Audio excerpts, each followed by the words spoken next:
நீதித்துறையுடன் இணைந்து பணிபுரிய தயார் என பிரதமர் நரேந்திர மோடி தெரிவித்துள்ளார்.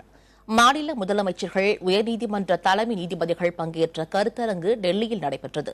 இதில் பங்கேற்று பேசிய பிரதமர் நரேந்திர மோடி, நீதித்துறையுடன் இணைந்து பணியாற்ற மத்திய அரசு தயாராக இருப்பதாகவும், நீதிபதிகளின் எண்ணிக்கையை அதிகரிக்க நடவடிக்கை எடுக்கப்படும் என்றும் தெரிவித்தார். காலத்திற்கு ஒத்துவராத சட்டங்களை நீக்குவதற்கு ஒத்துழைப்பு அளிக்க வேண்டும் என்றும் பிரதமர் கேட்டுக் கொண்டார். முன்னதாக நிகழ்ச்சியில் பேசிய உச்சநீதிமன்ற தலைமை நீதிபதி டி.எஸ். தாக்கூர், அமெரிக்காவில் ஒரு நீதிபதி 81 வழக்குகளை தான் கையாள்வதாகவும், ஆனால் இந்தியாவில் ஒரு நீதிபதி சுமார் 2600 வழக்குகளை விசாரிப்பதாகவும் தெரிவித்தார். கடந்த பல ஆண்டுகளாக நீதிபதிகள் எண்ணிக்கையை அதிகரிக்க வேண்டும் என்று கேட்டுக் கொண்ட போதும் மத்திய அரசு அதற்கான நடவடிக்கை எடுக்கவில்லை என்று வேதனை தெரிவித்தார். இதை கூறியபோது தலைமை நீதிபதி கண்கலங்கினார். பிரதமர் பல்வேறு மாநில முதலமைச்சர்கள், உயர்நீதிமன்ற தலைமை நீதிபதிகள் பங்கேற்ற கூட்டத்தில் தலைமை நீதிபதி கண்கலங்கிய சம்பவம் சலசலப்பை ஏற்படுத்தியது.